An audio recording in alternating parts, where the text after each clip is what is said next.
Hey guys, it's Jeanette. I wanted to do a video on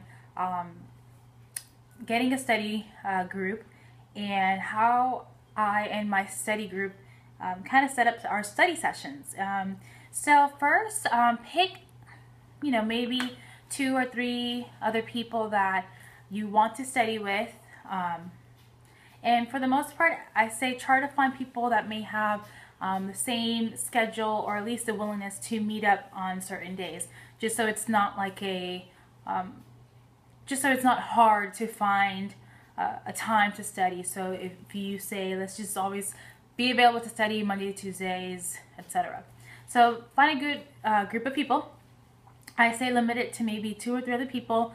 If there's more than that, I'm pretty sure it'll be hard to just kind of minimize the discussions, as well as you may have too many people's, hands in the cookie jar. I don't know how else to explain it.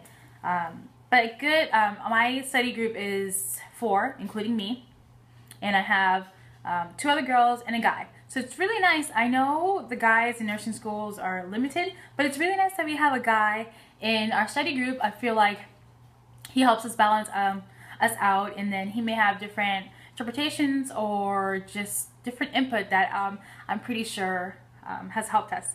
So yeah, so first have an agenda.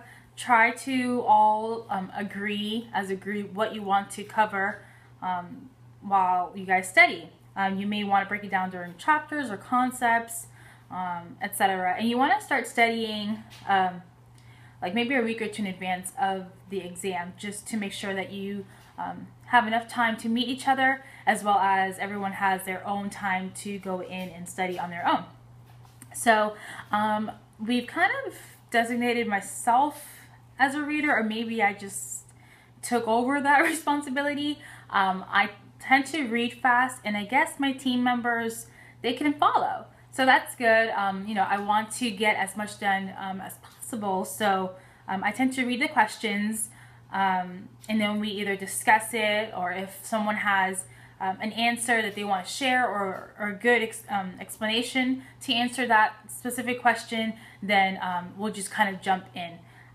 So yeah, I don't know if you need to designate a reader, or maybe we'll take turns. That really just depends on everyone's strength. So that's another point. Find out what each of our strengths are, or your study group, and use that to help you guys. Someone is good at explaining things to to the simplest way, and that actually helps to just get like the basics down. Someone is good at reading, to animate the question. That also helps people's learning. So let's see. While you are reviewing, so what we do is we literally go down the objectives, and we all will have our own, our books, our notes, our PowerPoints, anything that we've taken notes on. We each will have that out, and then I tend to just read the objectives and then ask someone to answer it. And then maybe someone else will throw in, oh, you forgot this part, or hey, there's a good way to remember this, try this. So we try to have everyone really put their input, just to make sure that we don't miss anything. And as you're taking notes, you may miss a key statement that the teacher said, but maybe one of the other classmates has it, and now you all will benefit from talking and discussing it, so you're not really missing anything that may be on the test. Let's see. So we go through learning objectives, and that's really kind of our meat of our study session. We go through it, make sure we can answer it. If we are stuck, we all will go either try to search for the right answer online, or wait to get it explained better. We look in the book and our notes, etc. And sometimes we have to make notes to ask during the next lecture, just to make sure that we're not teaching each other something incorrect. And that's happened. And we can go back to the lecturer and the teacher and ask, which is good. And then let's see, quiz each other. if I can ask you to, let's say, recite the cranial nerves and how you test them, then you can, practice while you're with everyone. And even if you're not 100% sure, go ahead and try to answer it anyways. You will learn from just the interaction and being with each other, and you actually will get it down.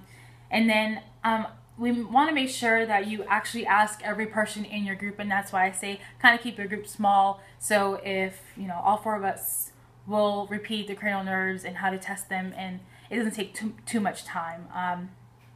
So I think that's that. Sometimes we've also done like practice questions together and kind of read through, find out what they're really asking, and how to best answer the question.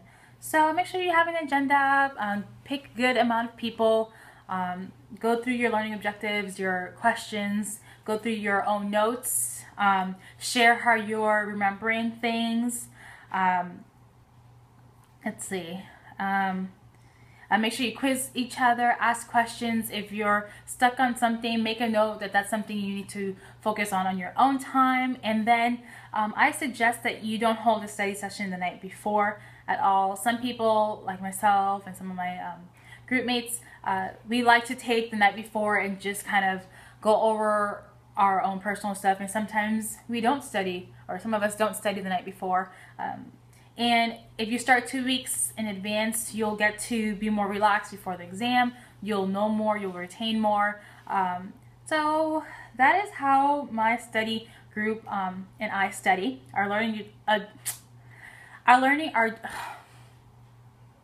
So that's how we study. We use our learning objectives. And if we can each individually answer, then we know that we are well prepared for the exam. And so we've all taken the same exams, the Foundations Exam 1 and the Health Assessment Exam 1. We've all, like, our grades range from 80 to a 95 on Foundations Exam, and then I think an 80 or an 81 to 104 on the Health Assessment. So we've done pretty good as a team, and I really think it's because we have a good group. We do study in advance. We do really go in, and then we also go into the learning objectives and make sure we know how to answer those. And we actually take responsibility and make sure that we are reading on our own. We're taking notes, and we're actually doing and preparing for each of the lectures. So it's not, just when we meet, it's not the first time that some of us are reviewing the information. So we do take it seriously. We want to make sure that when we do meet as a group, that we have information that we can, and opinions that we can input. And it's not like just teaching. So that's important. Try not to get anyone that attends your study session to learn from you. That's not the moment. So yeah, hopefully you guys got something out of this. And let's see, if you have a study group, how do you study? How do you guys prepare? Do you have any other tips that we can probably start using, etc.? Well, I'll talk to you later. Bye.